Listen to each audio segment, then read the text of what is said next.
Guys, kung balak nyo mag-photoshoot sa labas, then kailangan nyo to.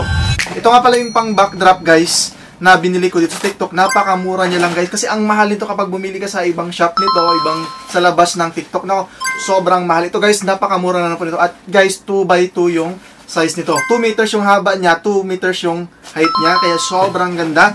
Lalong-lalo na kapag nag-photoshoot kayo ng mga debut, yung christening, yung mga babies na photoshoot. Nako, sobrang ganda nito guys. At ang laki ng tulong nito. Hindi lang pang photoshoot guys. Magagamit nyo to kung kailangan nyo ng green screen sa background ninyo o kahit na anong background na gusto ninyo. Ito yung binili ko dito sa TikTok kasi ito na yung pinakamura nakita ko. Guys, meron siya kasamang 4 na clamps. Ang lakas ng kanyang clamps. Ayan o. Yan yung clamps nito. 4 na piraso yan. Ang nagustuhan ko dito is yung kanyang bag. Ang ganda ng kanyang bag guys. Ganyan yung kanyang bag. Actually, pabilog siya.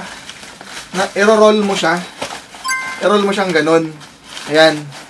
Tapos, merong velcro na lock. Ito, velcro na lock. I-lock mo lang siyang ganon. Ayan, meron ka ng bag. Ang bilis niyang bitbitin, ang bilis niyang dalhin. Kahit saan man kayo mag-photoshoot. Ayan, napakaganda. At, guys, dito lang nakalagay yung mga pang-backdrop nyo.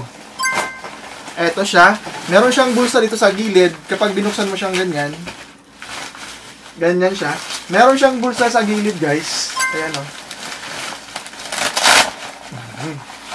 Tapos, nandito lang nakalagay yung mga ito yung stand. Ito yung stand. Ayan, 2 meters yung haba nito. Hanggang 2 meters yung haba nito. Ganito kapulido yung pagkakagawa guys. Ayan, metal talaga yan siya. Ayan. Tsaka meron pang isa doon sa kabila. Kasi tatlong ano yan. Ayan. Yan yung magiging stand ng iyong backdrop. At ito naman yung magiging andito. Ito yung bulsa niya, 3. 1, 2, 3. Yung bulsa niya, lagayan itong mga to. Ito yung kanyang, yung line.